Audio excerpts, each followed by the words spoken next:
Hello student, स्वागत है आपका हमारे यूट्यूब चैनल मैथ इंडियंस में। कक्षा 12 गणित में इस समय हम लोग 12वां चैप्टर पढ़ रहे हैं, लिनियर प्रोग्रामिंग। और भाई उसके अंतर्गत इस समय हम लोग विविध प्रश्नावली 12 का सवाल नंबर 3 हल करने वाले हैं। अगर आपको इसके पहले के सवाल देखने हैं तो आप हमारी प्लेलिस्ट में से देख सकते हो। अभी भाई आ जाओ कि प्रश्न नंबर 3 में देखो क्या कह रहा है। आपके पास दो प्रकार के भोजन है और उनको ना आपस में मिलाना है। और भाई किस प्रकार मिलाना है कि मिश्रण में विटामिन ए जो है वो कम से कम 10 मात्रक हो, विटामिन बी जो है वो कम से कम 12 मात्रक हो, और जो विटामिन सी है वो कम से कम 8 मात्रक होना चाहिए। और दोनों में कितना कितना विटामिन है भाई इस टेबल में ना उसने दे रखा है। तो आपसे कह रहा है कि आप भाई इस प्रकार से मिलवाओ कि न्यूनतम मूल्य हो जाए। और मूल्य कितना है? एक्स का मूल्य है 16 और भाई वाई वाले का मूल्य है 20 रुपया। इस हिसाब से भाई मिलवाओ कि जो मिश्रण का मूल्य है वो न्यूनतम ही रहे। ठीक है, तो आपको भाई यहाँ पर सवाल लगाना है, ध्यान दीजिएगा। जैसे भाई टेबल वहां पर बनी हुई है वैसे ही टेबल आपको यहाँ बनानी है। तो भोज्य है आपके पास दो, एक है एक्स एक है वाई। मात्रा को हम हमेशा मान लेते हैं, मात्रा हमने एक्स और वाई मान ली है। स्मॉल लेटर्स हैं, ये कैपिटल लेटर्स हैं, ध्यान रखना। ठीक है, अभी क्या है वो कह रहा है कि विटामिन ए, बी और भाई सी की तो आपको उसने टेबल दे रखी है। यहाँ एक है, ये दो है, ये दो है, ये दो है, ये हो गया हमारा तीन और ये हो गया एक। इसके अलावा आपको मूल्य का पता है, इसका मूल्य है 16 के हिसाब से और भाई इसका मूल्य है 20 के हिसाब से। उसके अलावा भाई आपको पता है कि जो विटामिन ए है वो कम से कम 10 मात्रक होनी चाहिए, जो विटामिन बी है वो कम से कम 12 मात्रक होनी चाहिए, और जो विटामिन सी है वो कम से कम 8 मात्रक होनी चाहिए। और जो मूल्य है ना वो न्यूनतम करना है आपको। देखो, सबसे पहले भाई आपने मान लिया कि आपने एक्स के एक्स किलोग्राम और वाई के वाई किलोग्राम आपको भाई लेने हैं। तो सबसे जो पहली असमीकाएं हमेशा बनती हैं वो भाई ये रहती हैं कि एक्स और वाई का मान न्यूनतम नहीं हो सकता है। ठीक है, या तो शून्य होगा या भाई शून्य से बड़ा होगा। अब भाई आ जाओ इधर, देखो पहले आप ए पर आ जाओ। अगर यहाँ एक में एक है तो हमने एक्स लिया है ना, तो यहाँ हो जाएगा एक एक्स और यहाँ हो जाएगा दो वाई। ये विटामिन ए की बात हो रही है। और जो विटामिन ए है वो मिनिमम 10 मात्रक होना चाहिए। भाई मिनिमम का मतलब है यहाँ पर इस प्रकार से आप निशान लगाने वाले हो, अर्थात x प्लस 2y का मान या तो 10 हो या 10 से बड़ा होना चाहिए। ऐसे ही विटामिन बी पर आ जाओ। यहाँ दो है तो 2x हो जाएगा, यहाँ दो है तो यहाँ 2y हो जाएगा। तो 2x प्लस 2y, और देखो निशान वही रहेगा। और यहाँ मिनिमम जो मात्रा है वो 12 मात्रक होनी चाहिए। भाई इसे आप चाहो तो हल कर लो, दो से भाग कर दो तो कुछ इस प्रकार से बन जाएगी असमिका, और इसे नंबर 2 डाल दो। सी वाले पर आ जाओ। यहाँ 3 से गुणा करनी है और यहाँ 1 से गुणा करनी है, तो यहाँ आ जाएगा 3x प्लस वाई, और यहाँ जो वैल्यू है वो 8 होनी चाहिए, मिनिमम वैल्यू। तो इस प्रकार से भाई ये आपकी तीसरी असमिका देखो तैयार हो गई। z का मान क्या हो जाएगा भाई? देखो z होता है मूल्य, तो इसका मूल्य है 16, आपने लिया है x, तो 16x। इसका 20 है, आपने लिया है y, तो हो जाएगा 20y। और भाई क्या करना है आपको? इसका न्यूनतम मान ज्ञात करना है बस। न्यूनतम मान ज्ञात कर दो, समझो आपका सवाल हो जाएगा। तो आपके पास तीन असमिकाएं हैं, तो भाई तीनों असमिकाओं को आप रेखा के रूप में लिखोगे। ठीक है, तभी तो आप यहाँ भाई टेबल बना पाओगे। इसे लिखोगे x प्लस वाई बराबर 6, और यहाँ लिखोगे 3x प्लस वाई बराबर 8। और भाई तीनों की यहाँ आप टेबल बनाओगे इस प्रकार से, ताकि आपको यहाँ पर दो दो बिंदुओं का पता चल सके। कम से कम दो दो बिंदु तो पता ही होने चाहिए, वरना उन्हें आप ग्राफ के रूप में नहीं दिखा पाओगे। एक्स वाई और एक्स वाई इस प्रकार से देखना। x का मान शून्य करोगे तो 2y का मान 10, y का मान 5 हो जाएगा। इसका मान शून्य करोगे तो x का मान सीधे ही 10 आ जाएगा। यहाँ तो बड़ा आसान होता है, जीरो करोगे तो 6 हो जाएगा, जीरो करोगे तो 6 हो जाएगा। यहाँ पर देख लो, अगर आपने x का मान जीरो किया तो y का मान तो क्लियर है 8 हो जाएगा। लेकिन अगर आपने y का मान जीरो किया तो 3x का मान 8 हो जाएगा, यहाँ आ जाएगा 8/3। अब भाई सभी पॉइंट्स को लिख लो। ये है आपका 0,5 और ये है 10,0। इन्हें आप ए बी कर लो। यहाँ हो जाएगा 0,6 और 6,0। इन्हें आप सी डी कर लो। और यहाँ पर देख लो 0,8 है और यहाँ 8/3,0 है। इसे आप ई एफ कर लो। बिंदु मालूम हो गया ना सब। अब आप भाई ग्राफ बनाने की तैयारी करो। देख लो x पर सबसे बड़ा मान है 10 और y पर है 8। तो ज्यादा बड़ा आपको भाई बनाने की जरूरत नहीं पड़ेगी। दो दो वाला बोलेंगे और भाई छोटे में ही बन जाएगा। ये हमारा x है, ये हमारा y है। और भाई ये हो जाएगा 0,0 हमारा ओरिजिन पॉइंट। देखना दो दो का ले लो। 2, 4, 6, 8, 10। 2, 4, 6, 8, 10 इस प्रकार से चलेंगे। भाई यहाँ गिनती भी डाल दो। ये हो जाएगा 2, 4, 6, 8 और 10। पहले आएगा 0,5। देखो 0,5 जो है वो 4 और 6 के एकदम बीच में होगा। ये हमारा ए पॉइंट हो जाएगा। ठीक है। अब आ जाओ आप बी वाले पॉइंट पर। 10,0 है तो ये आपका भाई बी पॉइंट हो जाएगा 10,0 इस प्रकार से। फिर भाई इन दोनों को मिलाना होगा। 0,6 ये वाला आपका सी पॉइंट हो जाएगा। ठीक है, ये सी पॉइंट है। फिर है 6,0 ये आपका डी पॉइंट हो जाएगा यहाँ पर। इन दोनों को मिलाना होगा। फिर है 0,8 ई है तो ये वाला हमारा ई पॉइंट हो जाएगा। और 8/3,0 देखो 8/3 जो है भाई 9/3 अर्थात यहाँ 3 से कुछ कम वैल्यू है। 3 से कुछ कम तो देखो 2 और 4 के बीच में 3 आएगा। 3 से भी कम लेना है तो कुछ यहाँ पर आप अंदाजे में एफ ले लो इस प्रकार से। और भाई अब सब बिंदु मालूम हो गए हैं, केवल मिलाना बाकी रह गए हैं। तो पहले मिलाएंगे हम ए को, आप बी से मिलाओ भाई। तो सबसे पहले हम देख लो ए को बी से मिलाने जा रहे हैं। भाई एक सीधी रेखा से मिलाना है। इस प्रकार से देखो हमने मिला दिया। फिर क्या करना है आपको, सी से डी मिलानी है ऐसे। ठीक है भाई, पटरी से मिलाएंगे तो एकदम सीधा बन जाएगा। फिर भाई मिलाना है ई से एफ को मिलाना है इस प्रकार। देखना अभी हमें ई को मिलाना है एफ से। देखो भाई इस प्रकार से देखो मिल गया हमारा। तो भाई तीनों ही रेखाएं आपसे बन गई।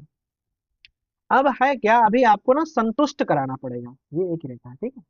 तो एक ये पॉइंट नया आ गया, एक ये पॉइंट नया आ गया और भाई एक ये पॉइंट नया आ गया। तो ये 3 पॉइंट हमारे बन गए हैं।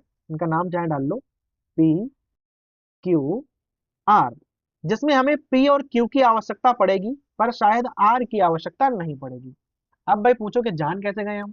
तो सबसे पहले आप पहली असमिका को लिखो और इसको आप मूल बिंदु से संतुष्ट करा दो। तो क्या आ जाएगा, इस प्रकार से आ जाएगा। और भाई जो शून्य है वो 10 से कभी भी बड़ा नहीं हो सकता है, अर्थात ये संतुष्ट नहीं करेगी। नहीं करेगी तो क्या होगा, इसका जो हल क्षेत्र है वो मूल बिंदु से उल्टी दिशा में होगा। इस प्रकार से देखो जाएगा। ठीक है भाई, ये हम बना रहे हैं ए बी वाला, बना दिया हमने। फिर आप आ जाओ सी डी वाले पर। देखो इस प्रकार से दी हुई है, x प्लस वाई बड़ा है बराबर है 6। इसको कराओगे तो कुछ इस प्रकार से बन जाएगा। शून्य कभी भी 6 से बड़ा नहीं होगा तो ये भी संतुष्ट नहीं करेगी। तो जो सी डी है हमारी, उसका भी हल क्षेत्र मूल बिंदु से विपरीत दिशा में ही होगा। तो कुछ इस प्रकार से उसका हल क्षेत्र जाएगा। तीसरी वाली नोट कर लो, 3x प्लस वाई बड़ा है बराबर है 8। इसको संतुष्ट कराओगे तो कुछ इस प्रकार से आ जाएगा। और भाई ये वाली भी संतुष्ट नहीं होगी। तो जो हमारी ई एफ है भाई ये वाली भी संतुष्ट नहीं होने वाली है। तो इसका हल क्षेत्र कुछ इस प्रकार से जाएगा। अब जरा आप गौर करो ना, तीनों का हल क्षेत्र जो कॉमन एरिया है वो क्या है, वो भाई ये वाला एरिया है, ये पूरा एरिया है। कौन सा हो जाएगा, ध्यान देना। ई, ये बिंदु है पी क्यू और ये बी, ये जो ओपन एरिया है ये आपका हल क्षेत्र है। तो यहाँ पर मेन है दो बिंदु P और Q। इन्हें आपको ज्ञात करना पड़ेगा। कि भाई पहले हम ज्ञात करेंगे P बिंदु। ध्यान से देखिएगा, जो CD रेखा है और जो EF रेखा है ये दोनों जो हैं वो P पर काट रहे हैं। तो पहले आप CD को उठा लो। CD है हमारे पास x प्लस वाई बराबर 6। और EF है 3x प्लस वाई बराबर 8। इस प्रकार से दिया हुआ है। घटा लो, माइनस माइनस माइनस कैंसिल हो जाएंगे ना, तो -2x बराबर हो जाएगा -2, x का मान आ जाएगा 1। x का मान 1 आएगा, x प्लस वाई बराबर 6 है, तो y का मान तो 5 आ जाएगा ना, तभी तो जोड़कर 6 होगा। तो p क्या हो जाएगा, 1, 5। अब देख लो Q। Q किसको काट कर बन रहा है, देखो Q जो है ये CD गई और ये AB गई, दोनों काट रही है ना, तो Q बन रहा है ना। तो क्या लेना है आपको, AB लेना है और ये CD लेना है। तो पहले AB लिख लो, x प्लस 2y बराबर 10। फिर भाई CD लिख लो, x प्लस वाई बराबर 6, और दोनों को घटा दो, x कैंसिल हो जाएंगे, y का मान 4 आ जाए। अगर y का मान 4 है तो x का मान तो 2 आएगा ना, तभी तो जोड़कर 6 होंगे। तो ये बिंदु हो जाएगा 2, 4, और ये Q बिंदु है। तो P और Q बिंदु भाई ज्ञात करना जरूरी था, क्योंकि वो आपके हल क्षेत्र के अंतर्गत आ रहा है। अब आप यहाँ लिखोगे कि जो उभयनिष्ठ हल क्षेत्र है, जो उभयनिष्ठ हल क्षेत्र है वो क्या हो जाएगा, ई पी क्यू बी। लेकिन एक प्रॉब्लम है, प्रॉब्लम ये है कि ये अपरिबद्ध क्षेत्र है, ये भाई क्लोज एरिया नहीं है, ये ओपन एरिया है। ओपन एरिया में सवाल हमें अलग से लगाना पड़ेगा। तो कैसे लगाओगे, तो सबसे पहले आप कोणीय बिंदुओं को लिख लो कि भाई आपके पास कोणीय बिंदु कौन कौन से हैं। तो भाई कोणीय बिंदु कौन कौन से हैं, ई है आपका, पी है, क्यू है और बी है।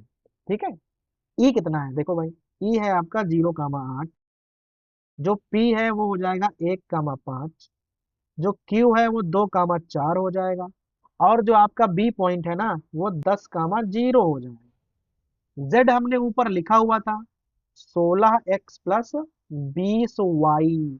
अब सब पर आपको भाई जेड का मान निकालना है। 0, 8 पर देख लो, x का मान 0, y का मान 8, 20 × 8 = 160। 1, 5 पर 16 × 1 = 16 और 20 × 5 = 100, तो यहाँ आ जाएगा 116। 2, 4 पर 16 दूनी 32 और 20 × 80, जोड़ोगे तो आ जाएगा 112। 10, 0, 16 × 160। देख लो, सबसे जो कम वैल्यू है वो 112 प्राप्त हुई है, कहाँ पर, 2, 4 पर प्राप्त हुई। तो लेकिन प्रॉब्लम ये है कि जो क्षेत्र है वो अपरिबद्ध क्षेत्र है, तो हमें ये दिखाना पड़ेगा कि ये वाली वैल्यू सही भी है या नहीं है। तो कैसे दिखाओगे, सबसे पहले z लिखना होता है। अगर ये न्यूनतम मान है तो यहाँ निशान लगाओगे स्मॉलर देन का, और ये वाली वैल्यू यहाँ लिखनी पड़ेगी 112। z का मान है 16x प्लस 20y, छोटा है 112।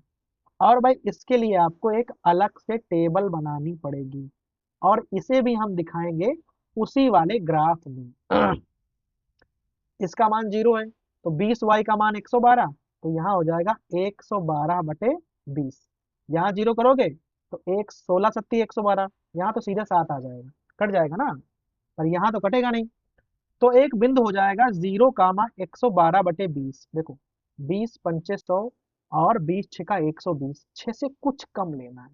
0, 6 से कुछ कम, तो 6 ये वाला पॉइंट था, तो कुछ कम आप यहाँ पे ले लो।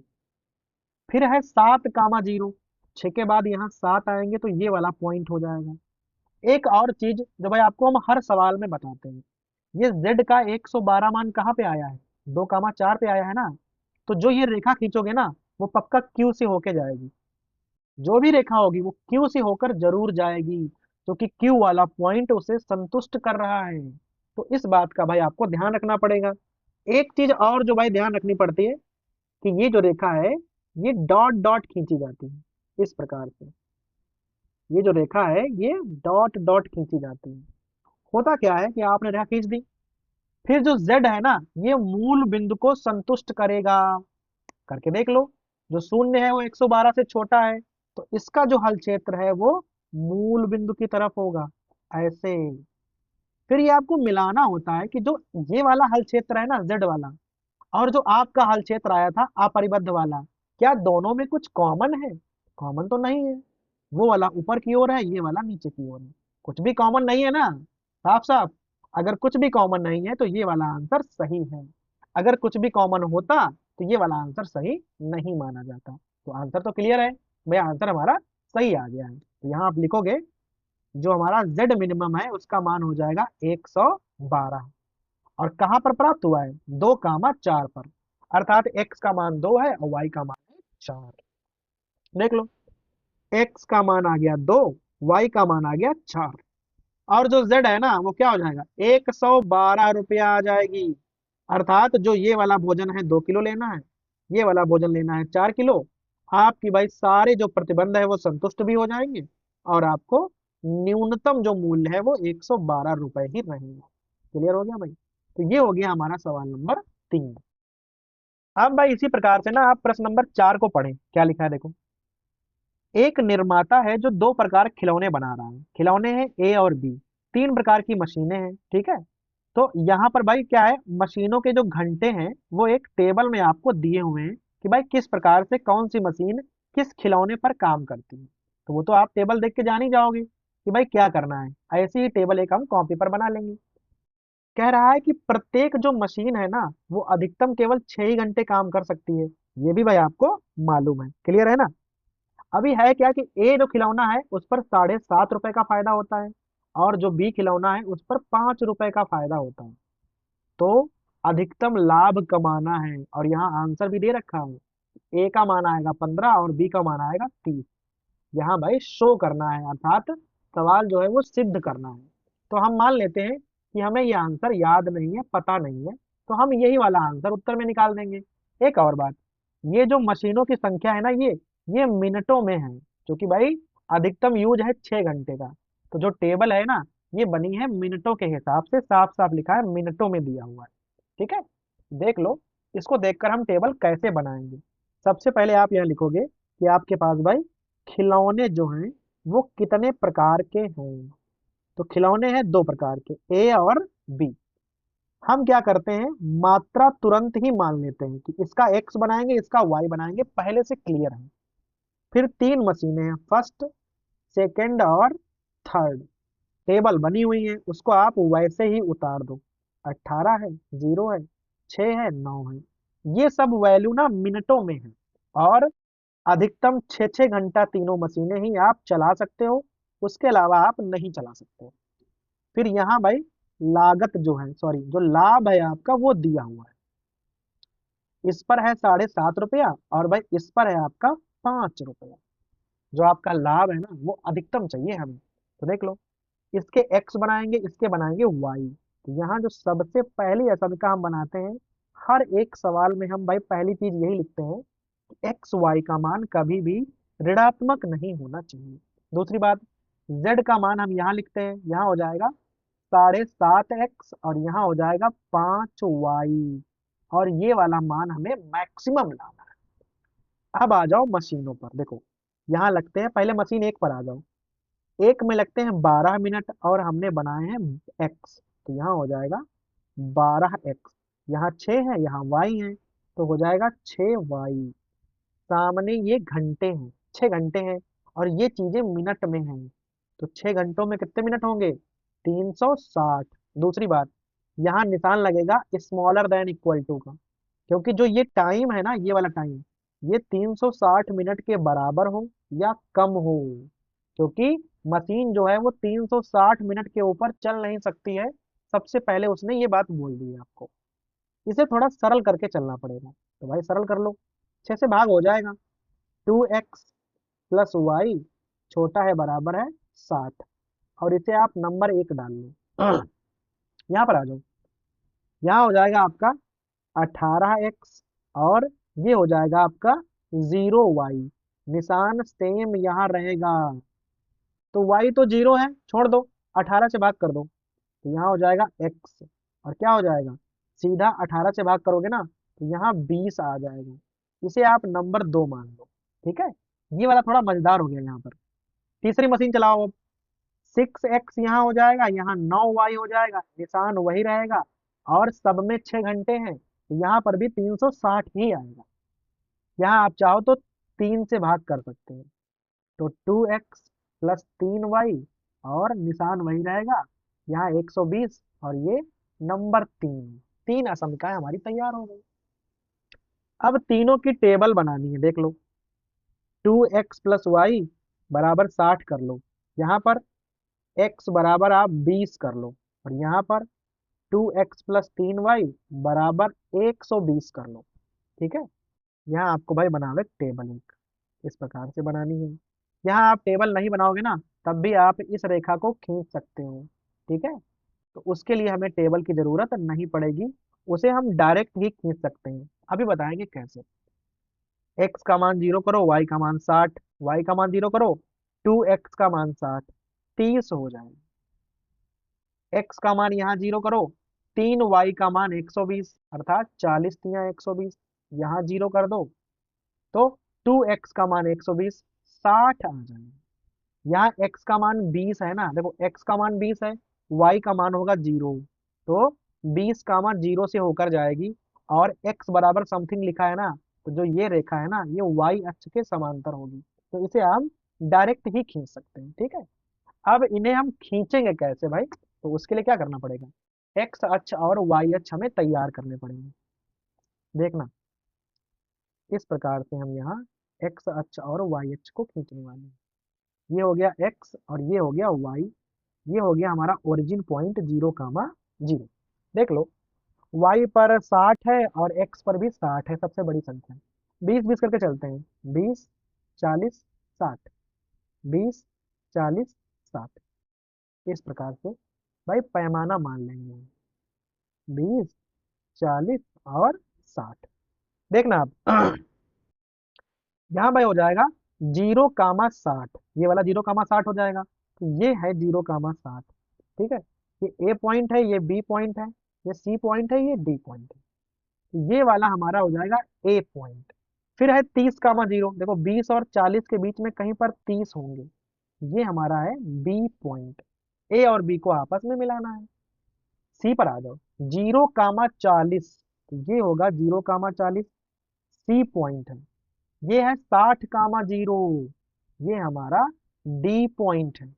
दोनों बन गए ना, पहले आप इन दोनों को खींच लो। ठीक है, अब देखो भाई, जो ए और बी है उनको आपको आपस में मिलाना पड़ेगा, तो भाई पहले हम ए और बी को आपस में मिला देंगे, एकदम सीधी रेखा में मिलाना है इस प्रकार से।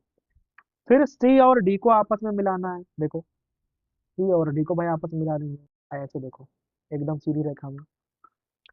अब हमारे पास एक रेखा ये वाली बची है x बराबर 20, तो ये x बराबर 20 है, और रेखा y अक्ष के समांतर है, तो भाई कुछ इस प्रकार से जाने वाली है, ऐसे जाएगी। ठीक है, तो देख लो, यहाँ पर भी आपके पास 3 पॉइंट बन जाएंगे। बारी बारी से भाई क्या करेंगे, हम इन तीनों ही पॉइंट्स को निकालेंगे, पी क्यू आर कर लो इनको। तो भाई जिनकी जरूरत पड़ेगी उन्हें निकालेंगे, जरूरत नहीं पड़ेगी तो उन्हें हम नहीं निकालेंगे। तो अभी मालूम हो जाएगा कि किसकी जरूरत पड़ने वाली है। तो सबसे पहले आप इस वाली असमिका को लिखो। ये असमिका है 2x + y छोटा है बराबर है 60। अगर इसे आप संतुष्ट कराओगे मूल बिंदु से, तो ये बड़े आराम से हो जाएगी, क्योंकि भाई शून्य जो है वो 60 से छोटा होता है। तो जो ए बी है वो तो संतुष्ट हो जाएगी, जो ए बी है अगर संतुष्ट हो गई, तो इसका हल क्षेत्र जो है वो मूल बिंदु की तरफ रहेगा। तो ऐसे करना है आपको, देखो हो गया। फिर जरा सी डी पर आ जाओ, यहाँ लिखा रहता है आपके पास 2x + 3y छोटा है बराबर है 120। इसे अगर कराओगे मूल बिंदु से संतुष्ट, तो एक्स वाई का मान 0 रखोगे, और देख लो ये खुद संतुष्ट हो जाएगी, क्योंकि भाई शून्य जो है 120 से छोटा होता है, तो जो सी डी है वो भी आपकी संतुष्ट हो जाएगी। देखे रहे ना, ये हमारी सी डी हो गई। फिर अभी ये जो रेखा है ना, ये वाली, ये ऐसे तो संतुष्ट नहीं होगी। ठीक है, तो इसे आप संतुष्ट कैसे कराओगे। ठीक है, देखो, तो भाई क्या क्या लिखा हुआ था शुरुआत में, लिखा हुआ था x जो है छोटा है बराबर है 20। अगर इसको आप संतुष्ट कराओगे मूल बिंदु से, तो आ जाएगा इस प्रकार से। देख लो संतुष्ट हो रही कि नहीं हो रही, हो रही है, तो इसका हल क्षेत्र इधर की ओर होगा, ऐसे। तो आपको देखना पड़ेगा कि कॉमन एरिया कौन सा है, तो हम बताते हैं कॉमन एरिया कौन सा है। यहाँ से चलना है आपको, यहाँ से चलना है, और भाई यहाँ से मुड़ जाना है, और यहाँ तक आना है। ये हमारा जो है कॉमन एरिया हो जाएगा, जो ये हम इसको हम ब्लू करे दे रहे हैं, ये वाला जो हमारा है कॉमन एरिया है। और भाई बहुत सवालों के बाद कोई सवाल ऐसा आया है जहां पर क्लोज एरिया हमें प्राप्त हुआ है। क्लोज में थोड़ी आराम रहती है, तो आपको ये और ये दो पॉइंट, इसे हमने पी डाला है, इसे डाला है हमने आर। क्यू का काम नहीं आएगा क्योंकि क्यू तो बाहर है ना इससे, तो पी और आर हमें ज्ञात करना पड़ेगा। तो देख लो पी कैसे मालूम करेंगे। देखो पी जो है इससे और इससे काट कर बन रहा है, मतलब ए बी और सी डी से काट कर बन रहा है, तो पहले पी निकाल लो। तो भाई यहाँ है 2x+y बराबर 60, और यहाँ है 2x+3y बराबर 120। दोनों को हल करो, minus minus minus cancel, minus के 2y बराबर माइनस के 60, और y बराबर आ गया 30। क्लियर है? y का मान 30 है, यहाँ देखना y का मान 30 रखोगे ना, तो 2x का मान भी 30 आ जाएगा, और भाई x का मान आ जाएगा 15 है। तो यहाँ हो जाएगा 15, 30, ये आपका P पॉइंट हो जाएगा। फिर R वाला देखो, देखो R वाला जो है ये ये रेखा आई है और ये रेखा आई है, अर्थात AB और इससे बना है। तो पहले आप AB को लिखो, AB है 2x+y बराबर 60, और ये वाली है x बराबर 20।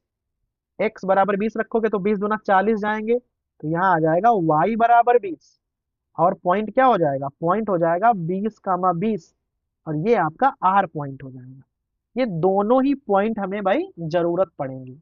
अब भाई यहाँ पर क्या लिखने वाले हो, सबसे पहले हम लोग लिखेंगे कि जो हमारा उभयनिष्ठ हल क्षेत्र है, उभयनिष्ठ हल क्षेत्र, वो भाई क्या आया है, देखो वो आया है, ये O है, O C P R, और भाई ये वाला पॉइंट हम कुछ डाल लें, अगर ई डाल लो इसको, O C P R E डालो, O C P R E, ये जो पूरा एरिया है ना, ये हमारा उभयनिष्ठ हल क्षेत्र है। फिर यहाँ पर कोणीय बिंदु भी भाई काफी सारे आ गए हैं। यहाँ लिखोगे आप कि कोणीय बिंदु कौन कौन से होंगे, ओ आएगा, सी आएगा, पी आएगा, आर आएगा, और ई आएगा। सबको नोट करो। ओ है 0, 0, ठीक है। जो हमारा सी पॉइंट है वो हो जाएगा 0, 40। जो पी है वो तो आपने ज्ञात किया है ना, 15, 30। जो आर है वो 20, 20 है, वो भी आपने ज्ञात किया है। और जो ई वाला पॉइंट है ये हो जाएगा 20, 0। जेड क्या है, जेड है हमारे पास 7.5x प्लस 5y। सब पर आपको ना जेड के मान निकालने हैं। देखो इस पर निकालोगे तो 0 आ जाएगा, 0, 40 पर निकालोगे, ये 0, 4, 5, 20, 200 आ जाएगा। यहाँ 15, 7, 105, और आधे से गुणा करोगे ना तो आ जाएगा 112.5, और 30, 25, 150। तो भाई 150 यहाँ सीधा आ जाएगा 262.5, इस प्रकार से।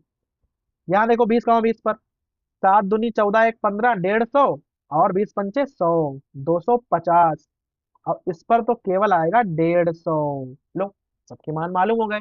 अब देख लो सबसे बड़ा मान हमें यहाँ प्राप्त हुआ है। क्योंकि ये वाला क्लोज एरिया है तो हमें यहाँ जेड वाली रेखा नहीं बनानी पड़ेगी, ऐसे ही आप आंसर लिख सकते हो। तो जो सबसे बड़ा आंसर है जेड मैक्सिमम, वो क्या आ गया है, 262.5 रुपया।